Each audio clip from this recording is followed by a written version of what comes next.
وقل جاء الحق وزهق الباطل إن الباطل كان زهوقا. الحمد للہ رب العالمین والصلاة والسلام علی سید الانبیاء والمرسلین نبینا محمد وعلی آلہ وصحبہ اجمعین، اما بعد. رب اشرح لی صدری ویسر لی امری واحلل عقدۃ من لسانی یفقهوا قولی. اعوذ باللہ من الشیطان الرجیم، بسم اللہ الرحمن الرحیم. ومن یشاقق الرسول من بعد ما تبین له الهدى ويتبع غير سبيل المؤمنين نوله ما تولى ونصله جهنم وساءت مصيرا. وقال تعالى في موضع آخر وما آتاكم الرسول فخذوه وما نهاكم عنه فانتهوا. محترم ناظرین کرام، احباب گرامی و دیگر سامعین،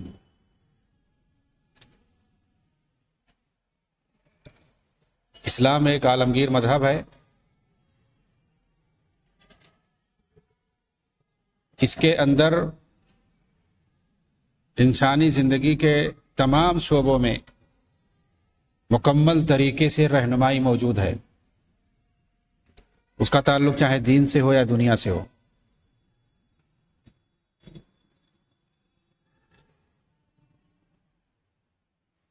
اسلام کے اندر جس طرح نبی اکرم صلی اللہ علیہ وسلم کی سنت کو اپنانے کا حکم دیا گیا ہے، صحابہ کرام کے منہج کو اور ان کے طریقے کو جس طرح سے اپنانے کا حکم دیا گیا ہے، بے شمار قرآن اور حدیث کے اندر اس کے لیے آپ کو ثبوت اور دلائل مل جائیں گے. اور ایک بہت بڑا گروہ اور طبقہ اسلام کے اندر ایسا رہا ہمیشہ سے جو اسی منہج پر عمل پیرا رہا، لیکن بہت ساری جماعتیں، بہت سارے گروہ اس منہج سے زیادہ حق سے ہٹتے رہے، بھٹکتے رہے. ہمارا اور آپ کا فریضہ بنتا ہے کہ ہم ان تمام باطل افکار کے حامل گروہوں اور فرقوں کو ایکسپوز کرتے رہیں، اور جو زیادہ حق ہے، زیادہ راہ ہے، جو صراط مستقیم ہے، اس کی وضاحت کرتے رہیں، اسلام کے حقیقی چہرے کو سامنے لاتے رہیں. اور جو لوگ اس کے چہرے کو گندلا کرنے کی کوشش کرتے آئے ہیں اپنے باطل افکار کے ذریعے سے، اپنے خفیہ ایجنڈوں کے ذریعے سے، انہیں بھی ہم لوگوں کے سامنے بتاتے رہیں. مرور زمانہ کے ساتھ جس طرح بہت سارے باطل افکار کے حامل جماعت اور گروہیں پیدا ہوئی، موجودہ دور میں بھی اس طرح سے اپنے مختلف ایجنڈوں کے ساتھ جماعتیں اور جمعیتیں پیدا ہوئی ہیں، تنظیمیں پیدا ہوئی ہیں. انہی میں سے جیسا کہ بتایا گیا، اخوان المسلمین کی جماعت ہے جسے 1928 کے اندر حسن بنا کے ذریعے سے قائم کیا گیا. کس کس طرح کی شخصیتوں کو انہوں نے اپنا اسوہ اور نمونہ بنایا، آئیڈیل بنایا، اس پر مفصل گفتگو ہوئی، ان کی زندگی پر. اور اسی طرح سے جماعت کے ابتدائی حالات پر گفتگو کرتے ہوئے میں نے ان کی زندگی کے بارے میں اور اسی طرح سے ان کے افکار کے بارے میں بتا رہا تھا کہ کس طرح سے انہوں نے صوفیوں کا طریقہ، جو خرافاتی اور باطل طریقے سارے ہوتے ہیں، ان کو اپنا رکھا تھا. دین کے نام پہ، دعوت دین کے نام پہ، تبلیغ کے نام پہ جمعیت اور جماعت بنانے والا، دین کا پیغام لوگوں تک پہنچانے والا، اگر اس کا عقیدہ باطل رہے گا، اس کے افکار اور نظریات باطل رہیں گے، وہ کون سا دین کا کام کرے گا؟ وہ کون سی کامیابی حاصل کرے گا؟ بھیڑ جمع کر لے گا، اس میں کوئی شک نہیں ہے. ابلیس شیطان ہر ایک کے پیچھے لگا ہوا ہے، باطل راستوں ہی کی طرف وہ لے جاتا ہے لوگوں کو. وہ بھیڑ دکھاتا ہے کہ دیکھو اتنی بڑی جماعت ہے، اگر حق نہ ہوتی تو یہ کیسے قائم رہتی؟ کیسے اتنے لوگ اکٹھا ہوتے؟ کیا سارے لوگ جاہل ہیں؟ کیا سارے لوگ بیوقوف ہیں؟ کیا سارے لوگ پاگل ہیں؟ باطل افکار کے حاملین، باطل عقیدے کے حاملین پروپیگنڈوں کے ذریعے سے بھیڑ جمع کرتے ہیں، تقریروں کے ذریعے سے، جلسے جلوسوں کے ذریعے سے بھیڑ جمع کرتے ہیں، لیکن حق کی پہچان کیسے ہوتی ہے اس کو جانچا جاتا ہے۔ ہمارے سامنے دو چیزیں ہیں، کتاب و سنت ہے، صحابہ کرام کا طریقہ اور منہج ہے۔ ہم دیکھیں گے کتاب و سنت میں یہ طریقہ موجود ہے یا نہیں، یہ عقیدہ، یہ افکار کیا کتاب و سنت کے اندر پائے جاتے ہیں، ان کی کوئی نظیر ہے، کوئی مثال ہے؟ کیا صحابہ کرام نے اس پر عمل کر کے دکھایا؟ صحابہ کرام میں سے کسی نے اس طریقے کو اختیار کیا؟ یہ افکار اور عقائد کیا ان کے اندر پائے جاتے تھے؟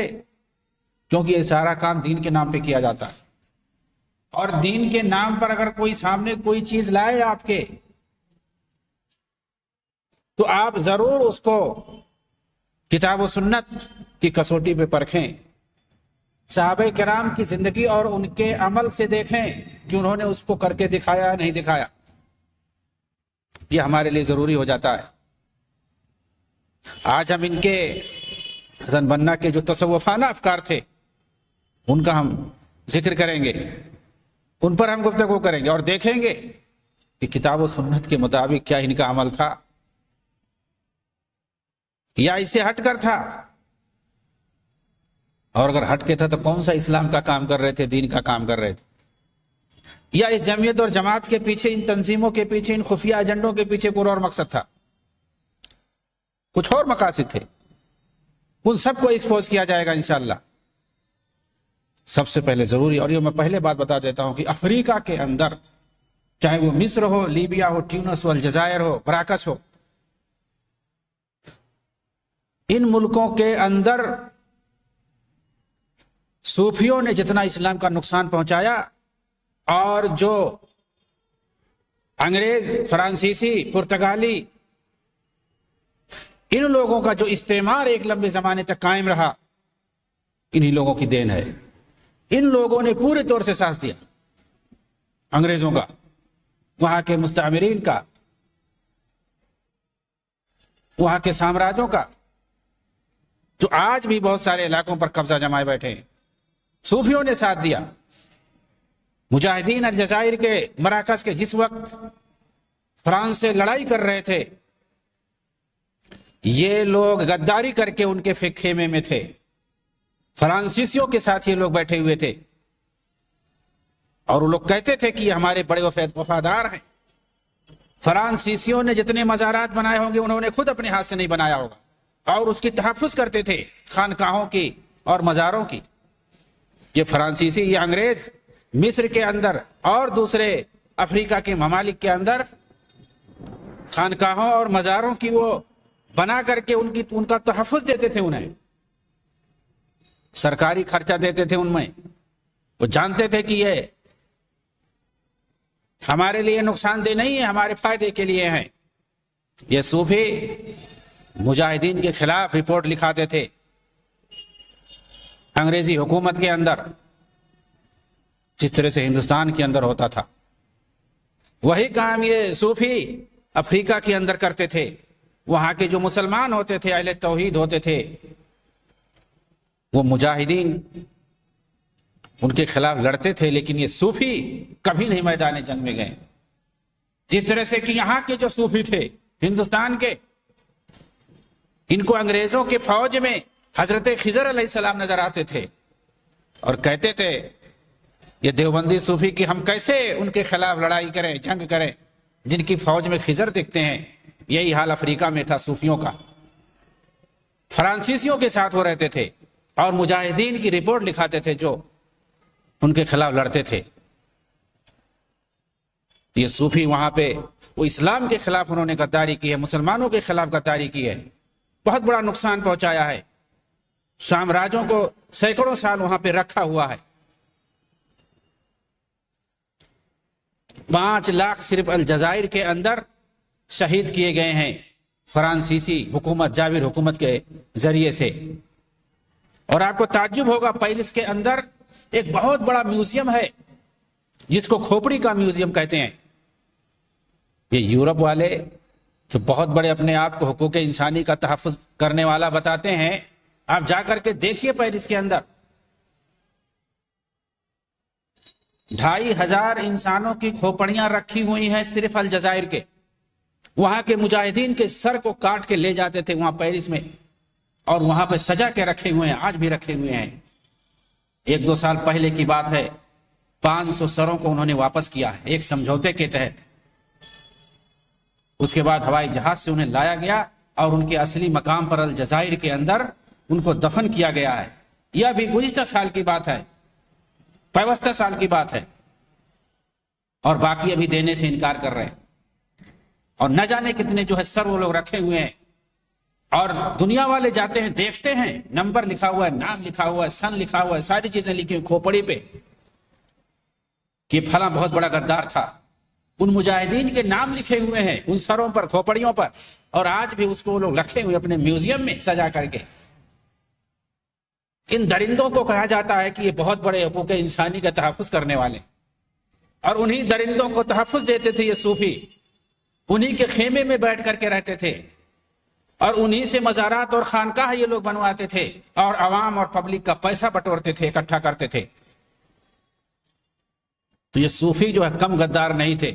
اور یہ حسن بننا یہ سب سے بڑے صوفی تھے، اور جو سب سے بدتر قسم کی جو ہے کا جو سلسلہ تھا اس وقت مصر کے اندر، شاذلی حصافی، اس سلسلے سے یہ جڑے ہوئے تھے. شاذلی اور حصافی سلسلے سے جڑے ہوئے تھے. یہ جاتے تھے کئی دن تک، رات رات ان خانقاہوں میں ریاض کرتے تھے، مجاہدہ کرتے تھے، صوفی احوال جیسا احوال اپناتے تھے. اس تعلق سے انہوں نے خود اپنی کتاب کے اندر، جو ان کی مشہور کتاب ہے، اخوانیوں کے یہاں اصول کی کتاب سمجھی جاتی ہے، مذکرات الدعوہ والداعیہ، اس کے صفحہ 33 میں یہ خود لکھتے ہیں: وَكُنَّا فِي كَثِيرٍ مِّنْ أَيَّامِ الْجُمَعِ الَّتِي يَتَصَادَفُ أَن نَّقْضِيهَا فِي دَمَنْهُورٍ نَقْتَرِئُ رِحْلَةً لِزِيَارَةِ أَحَدِ الْأَوْلِيَاءِ الْقَرِيبِينَ مِن دَمَنْهُورٍ، کہ ہم دمنہور کے اندر اکثر جمعہ کے دن جایا کرتے تھے، اور اس کے قریب میں جو اولیاء کے مزارات ہوتے تھے، ان کی جو خانقاہیں ہوتی تھی، وہیں سے ہم وہاں جایا کرتے تھے اور وہاں ٹھہرا کرتے تھے. حسن بنا نے بہت سارے صوفیوں کی اوراد اور وظائف کو اپنا رکھا تھا، اور اس کی دعوت دیتے تھے، جنہیں ایک جگہ اپنی کتاب المناجات کا باب قائم کیا ہے، اس کے اندر ان سب اوراد اور وظائف کو نقل کیا ہے. بہت سے ایسے اوراد و وظائف ہیں جس کا مفہوم اور معنی کچھ بھی نہیں ہے، آپ سمجھ نہیں پائیں گے. ہر لفظ سے وہ الگ الگ اپنا مراد لیتے ہیں، لکھا ہے کچھ اور مراد لیتے ہیں کچھ. ان میں سے آپ دیکھیں گے اکثر نہج البلاغہ سے نقل کیا گیا. وہ نہج البلاغہ جو شیعوں رافضیوں کا ہے، انہوں نے حضرت علی رضی اللہ تعالیٰ عنہ کی طرف منسوب کر کے بہت ساری باتیں غلط سلط لکھ ڈالی ہیں، اور یہ انہوں نے ذکر کیا ہے اس میں کہ یہ سیدنا علی کے جو ہے خطابات ہیں، ان کی تقریریں ہیں، ان کے جو ہے خطبے ہیں، ان سب کو نقل کر دیا گیا ہے.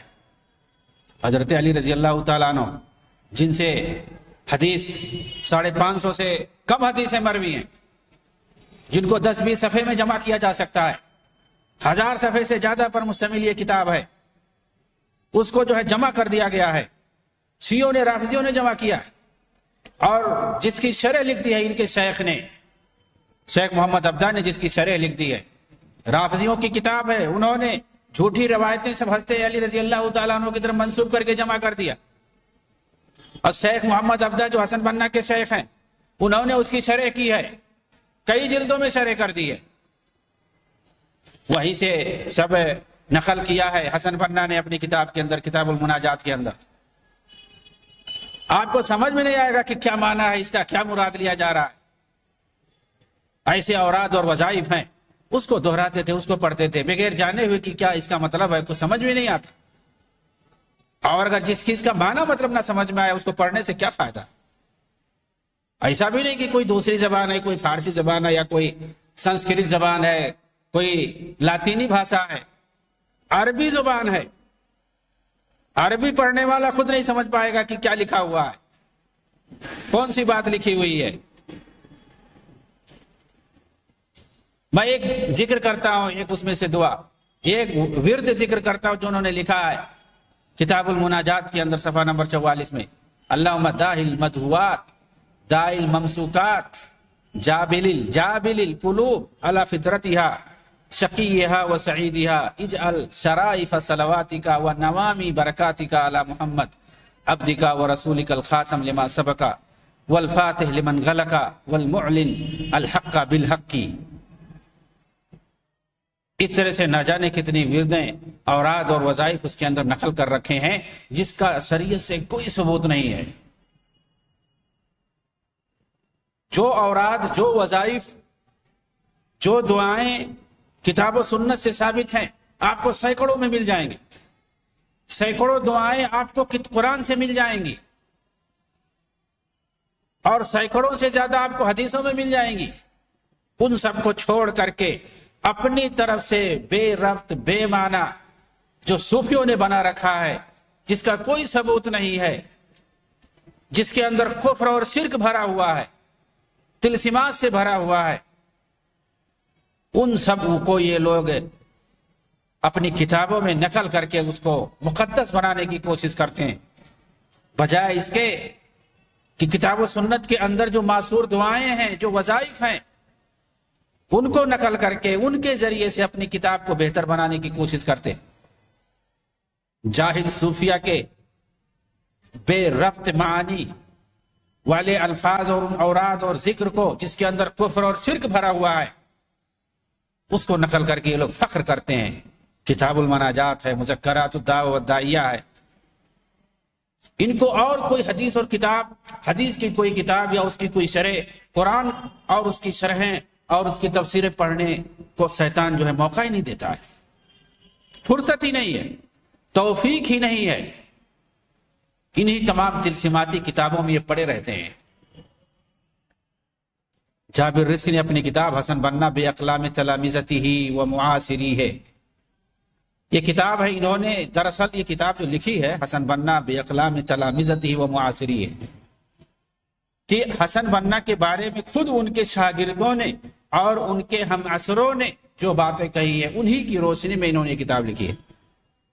ان کی جماعت سے منسلک ان کے شاگردوں نے، ان کے ارکان جماعت نے اور ان کے ہم عصر علماء نے حسن بننا کے جو باتیں کہی ہیں، لکھی ہیں اخباروں میں، اپنی کتابوں میں، انہی کو انہوں نے نقل کیا ہے اور جمع کیا ہے کہ حسن بننا کون تھے اپنے ہی شاگردوں کے زبان میں۔ اس کے اندر صفحہ 70 میں یہ نقل کرتے ہیں اخوانی میگزین الدعوہ، اس کے حوالے سے 13 فروری 1951 کہتے ہیں کہ حسن بننا کے بھائی عبد الرحمن ان بننا، ان کے ایک بھائی تھے حسن بننا کے عبد الرحمن، ان کا واقعہ نقل کرتے ہیں جس میں انہوں نے کہا ہے کہ جب عشاء کی نماز ختم ہو جاتی، یہ عبد الرحمن بتا رہے ہیں، تو میرے بھائی یعنی حسن بننا حصافی صوفیوں کی جماعت کے ساتھ مسجد میں بیٹھے رہتے تھے رات میں، ان کا دل اللہ کے نور سے روشن ہو جاتا تھا، عشاء کے بعد بیٹھتے تھے اور اس کے بعد دل روشن ہو جاتا تھا، کس سے روشن ہو جاتا تھا؟ اللہ کے نور سے۔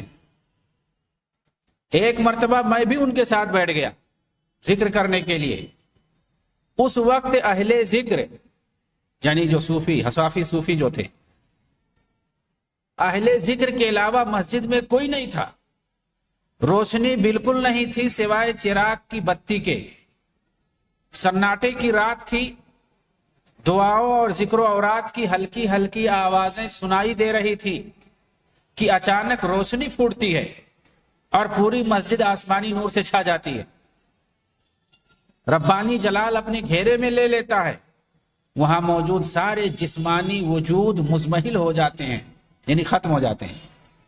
جسمانی وجود مطلب جو انسان تھے، جو صوفی تھے، سب وہ صافی صوفی جو تھے وہ مزمحل ہو جاتے ہیں، یعنی غائب ہو جاتے ہیں، ہر چیز اپنا وجود کھو بیٹھتی ہے، صرف روحوں کی دنیا ہوتی ہے، جسمانی وجود کھو کر کے سب روحانی دنیا میں چلے جاتے، کوئی کسی کا جسم نہیں دیکھتا ہے۔ اس وقت ایک میٹھی اور خوش الحان آواز کے ساتھ یہ آواز گونجنے لگتی ہے، ایسے ماحول میں حسن بننا ایسے صوفیانہ اشعار پڑھتے تھے جن سے وحدت الوجود کا پتہ چلتا تھا، اسی طریقے پر بالکل جو ابن عربی اور حلاج کا تھا۔ وہ میٹھی آواز کون سی تھی؟ وہ حسن بنا کی آواز تھی، انہی کی آواز سنائی دے رہی تھی۔ وہ عالم ارواح میں چلے گئے تھے، جسمانی وجود سارے صوفی کھو بیٹھے تھے۔ اللہ کل وذر الوجود وما ہوا ان کنت مرتادا بلوغ کمال فالکل دون اللہ ان حققتہ عدم علی التفصیل والاجمال، یعنی فالکل عدم دون اللہ ان حققتہ علی التفصیل والاجمال۔ اگر کمال اور انتہا کے مقام تک پہنچنا چاہتے ہو، یہ جو شعر یہ گنگناتے تھے، جو پڑھتے تھے، اس کا مفہوم دیکھ لیجئے کیا ہے، جو ان کے بھائی خود نقل کر رہے، ان کے معاصر ہیں ان کے بھائی، اور ان کے ساتھ وہ بھی جایا کرتے تھے، انہوں نے اپنے زبانی سنا، اپنے کان سے انہوں نے سنا اور اپنے زبانی نقل کر رہے۔ عربی جو پڑھا انہوں نے، اس کا ترجمہ کیا ہے، اگر تم کمال اور انتہا کے مقام تک پہنچنا چاہتے ہو تو سارے وجود کو چھوڑ کر صرف اللہ کا ورد کرو، اور اگر آپ نے اس کی حقیقت کو پا لیا تو جان لو کہ اجمالی اور تفصیلی ہر اعتبار سے اس کے علاوہ کچھ نہیں ہے۔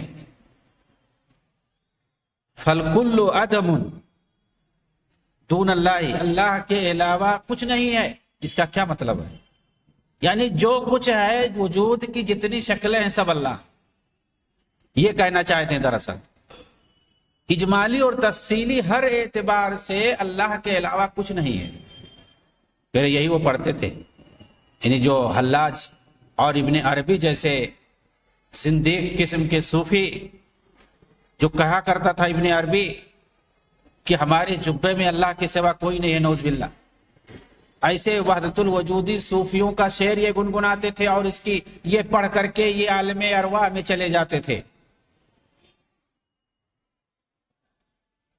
اس صوفیانہ شعر کا مطلب یہی ہوا کہ ہر چیز اللہ ہے، جسے وحدت الوجود کہا جاتا ہے، جو باطنیہ اور زنادقہ کا عقیدہ ہے، اور جس کے کفریہ ہونے پر ساری امت کا اتفاق ہے۔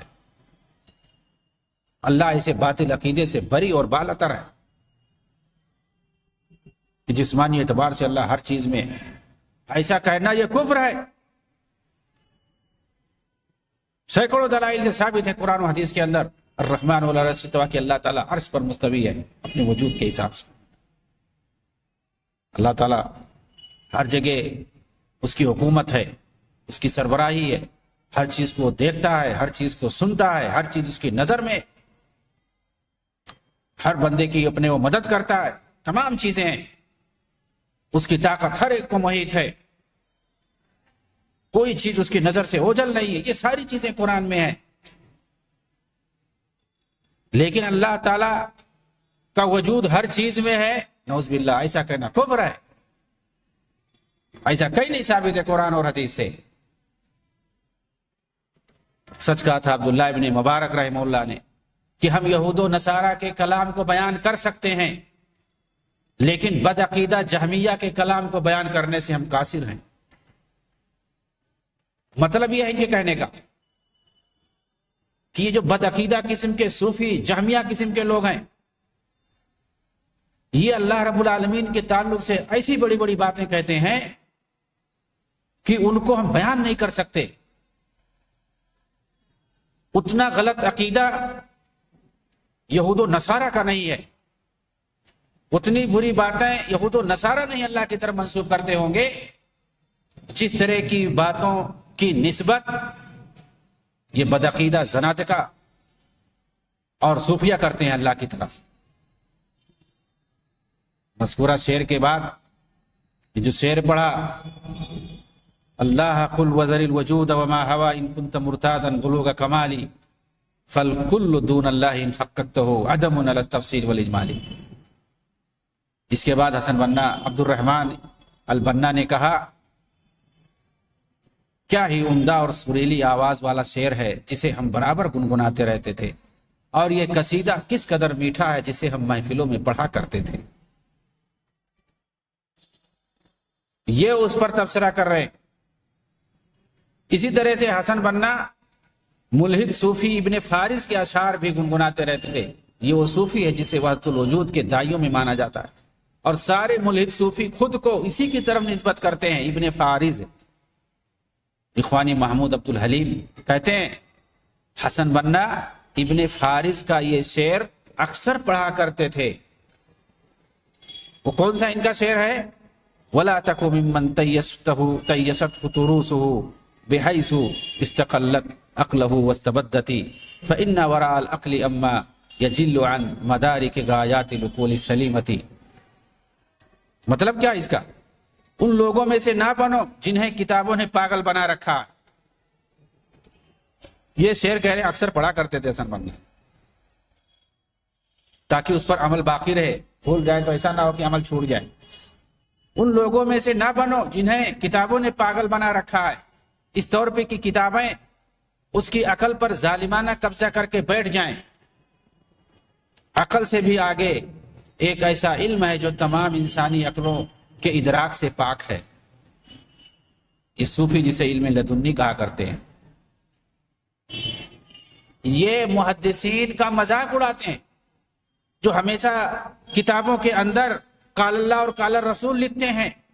ہر وقت کتابوں کا کیڑا بنے رہتے ہیں, لکھتے ہی پڑھتے رہتے ہیں. ان کا مذاق اڑاتے ہیں صوفی کہ یہ لوگ محدثین کیا ہے, یہ لوگ کہتے ہیں روا حاضر الحدیث فلان ان فلان ان فلان ان فلان, اور ہم لوگ کیا کہتے ہیں حدثنی ربی ان قلبی, خلاص ہمیں حدیث مل گئی, اللہ تعالیٰ نے ڈائریکٹ میرے دل سے روایت کیا. یہ بولتے ہیں, کہتے یہ محدثین ہیں, یہ کہتے ہیں روا حاضر الحدیث فلان ان فلان ان فلان. کوئی حدیث لاتے ہیں اور کہتے ہیں کہ اس کو فلاں سے فلاں سے فلاں نے فلاں نے روایت کیا, پھر اس کے بعد اللہ کے رسول تک کتنے سلسلوں کے بعد پہنچتے ہیں, اور ہم لوگ تو ڈائریکٹ پہنچ جاتے ہیں. یہ کہہ کر کے یہ محدثین کا مذاق اڑاتے ہیں. اس شعر کے اندر بھی محدثین کا مذاق اڑایا گیا ہے, ائمہ کرام کا مذاق اڑایا گیا ہے, جنہوں نے پوری زندگی کو کھپا دیا علم حاصل کرنے میں اور اس کو جمع اور تدوین کرنے میں, اپنے شاگردوں تک پہنچانے میں. جتنے محدثین کرام, ائمہ اعظام اور محققین کرام نے خدمت کی ہے دین کی, لکھ کر کے پڑھ کر کے اپنے دین اسلام کو تبلیغ کر کے پھیلا کر کے, ان سب کا مذاق ہے اس کے اندر. یہ مذاق کریں گے نہیں تو کیا کریں گے؟ ادھر ادھر خانقاہوں میں مزاروں میں پڑے رہتے ہیں, انہیں کچھ کام نہیں ہوتا ہے, کھاتے ہیں پڑے رہتے ہیں اور اس طرح سے پاگل پنی میں بولتے رہتے ہیں. تو یہ انہی کا شعر گنگناتے تھے. ایسے ہی پاگل سب کو یہ لوگ بنانا چاہتے ہیں, اور اسی لیے جو سامراج ہوتی ہے وہ ان کو پسند کرتی ہے. آج بھی جو جانتا ہے حقیقت میں عالم اسلام کے تعلق سے, جس کا مطالعہ صحیح سے ہے, وہ جانتا ہے کہ آج کی بھی دنیا جو اعدائے اسلام ہے, چاہے وہ روس ہو یا امریکہ ہو یا برطانیہ ہو یا کوئی بھی ہو, سب لوگ انہی صوفیہ کو پسند کرتے ہیں. انہی کے خرچوں پر سالانہ بڑی بڑی کانفرنسیں ہوتی ہیں. آپ 16 میں دیکھیں کئی کانفرنس ہوئی. چیچینیا کے اندر روس کا صدر پوٹن نے کروایا, صوفیوں کو اکٹھا کر کے اس نے سربراہی کے مہمان خاص بنا ہوا تھا, اسی کے خرچے پہ ہوا. ہندوستان کے اندر دلی میں ہوا اسی سال, بی جے پی نے اسے کروایا, مودی نے کروایا اس کو, اور کہا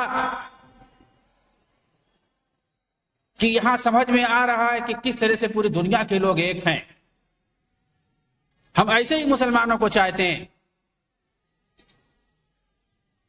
اور وہاں چیچنیا کے اندر وہ پوٹن ان صوفیوں کے ساتھ ناچ کر رہا تھا. صوفی ناچ میں وہ بھی شریک تھا. یہ صوفیوں کا ناچ ہوتا ہے, اس میں وہ بھی شریک تھا. 2011 کے اندر امریکہ میں ہوا, امریکی حکومت کی سرپرستی میں صوفیوں کی بہت بڑی کانفرنس ہوئی. ترکی میں ہر سال کانفرنس ہوتا ہے صوفیوں کا, اور ان لوگوں کی پوری سرپرستی اعدائے اسلام کرتے ہیں. آخر کیوں انہیں محبت ہے صوفیوں سے؟ اسی لیے وہ چاہتے ہیں کہ یہ جو تصوفانہ جو اسلام کا ڈھانچہ ہے انہوں نے جو بنا رکھا ہے, جو مشرکانہ اور کافرانہ نظام ہے تصوف کے اندر, وہی ماڈل اسلام کا پیش کرنا چاہتے ہیں, لوگوں کو دکھانا چاہتے ہیں کہ یہ اسلام اگر لاؤ گے تو ہم تو خوش رہیں گے, نہیں تو ہم لڑیں گے تم سے. کتاب و سنت کا کوئی اگر چہرہ دکھائے گا اسلام کا تو ہم اس کو نہیں مانیں گے، اس کو ہم ریڈیکل کہہ دیں گے، اس کو ہم وہابی بنا دیں گے، کچھ نہ کچھ ہم اس کو لیبل لگا دیں گے تشدد کا۔ یہ والا نہیں چاہیے، تصوف والا لاؤ، کیونکہ وہ جانتے ہیں کہ وہی چیز ہمارے یہاں بھی ہے، وہی چیز ان کے یہاں بھی ہے، اس سے کوئی فرق نہیں پڑے گا۔ تو یہی سب عقیدہ رکھتے تھے۔ کون؟ حسن بننا رکھتے تھے۔ ابن فارس نے اس شعر کے اندر علم و شریعت جو کہ موروثہ ہے، مسلمانوں کی وراثت ہے، دونوں کی مذمت کی ہے۔ اس نے سارے علوم و شریعت کو محصور کر دیا ہے دلوں سے سیدھا علم حاصل کرنے پر، اور غیب سے۔ اس کا یہی مقصد ہے۔ یہ وحدت الوجود کا منکر وجود باری کے طرز پر قائل تھا۔ اسی طرح سے اس طور پر کہ طبیعت ہی عین خدا ہے، یہ طبیعت کو مانتا تھا۔ اس طرح ساری چیزیں اس کے نزدیک ایک ہو جاتی تھی، جہاں کوئی غیریت باقی نہ رہ جائے۔ وہ ایسا اللہ مانتا ہی نہ تھا جس کے ہاتھ میں بادشاہت ہو، معاف کرنے والا ہو، بلکہ وہ دعا کرنے والے اور مدعو دونوں کو ایک سمجھتا تھا۔ یہ دعا بھی مانگنے والا اور دینے والا دونوں کو ایک سمجھتا تھا، حتیٰ کہ وہ خالق و مخلوق بھی دونوں کو ایک مانتا تھا، جیسا کہ وہ خود کہتا ہے اور جسے حسن بننا پڑھا کرتے تھے، گنگنایا کرتے تھے۔ تلقیتہ انی ومنی اخذتہ ونفسی کانت من تائم مدتی ولا تحسبن الارض عنی خارجا فما سعد الا داخل فی عبودتی ولولا لم یوجد وجود ولم یکن شہود ولم تعہد وجود بذمتی۔ میں نے اسے خود سے حاصل کیا اور خود ہی اسے لے لیا، اور میرا نفس خود میرا عطا ہے۔ معاملے کو مجھ سے باہر نہ سمجھو، داخل ہی میری عبودیت میں بستا ہے۔ اگر میں نہ ہوتا تو کوئی وجود نہ ہوتا، اور نہ کوئی شہود ہوتا، اور نہ ہی کوئی وعدہ اور عہد و پیمان ہوتا۔ یہ صوفیوں کا عقیدہ ہے، جو خود کو عابد اور خود کو معبود مان رہے ہیں، خود کو سائل اور خود کو مسئول مان رہے ہیں، خود کو دینے والا اور خود کو لینے والا مان رہے ہیں۔ یہ صوفیوں کا عقیدہ تھا۔ ان سے بڑا منکر یہ وجود باری تعالیٰ کے منکر تھے۔ ان کا عقیدہ تھا حسن بننا کا، یہی عقیدہ ابن فارس کا، ابن عربی کا، حلاج کا، یہ جو بڑے بڑے زندیق اور کافر جو صوفیہ تھے، انہی کا عقیدہ یہ سموئے ہوئے تھے اپنے اندر۔ آخر لوگوں کو کون سا دین دیں گے، کون سا پیغام لوگوں کے سامنے دیں گے؟ 90 سال سے آخر ان سے کیا ملا مسلمانوں کو سوائے تشدد، دہشت گردی اور ان تمام چیزوں کے؟ اللہ تعالیٰ ان افکار باطلہ سے مسلمانوں کی نجات دے۔ آمین۔ وآخر دعوانا ان الحمدللہ رب العالمین، والسلام علیکم ورحمۃ اللہ وبرکاتہ۔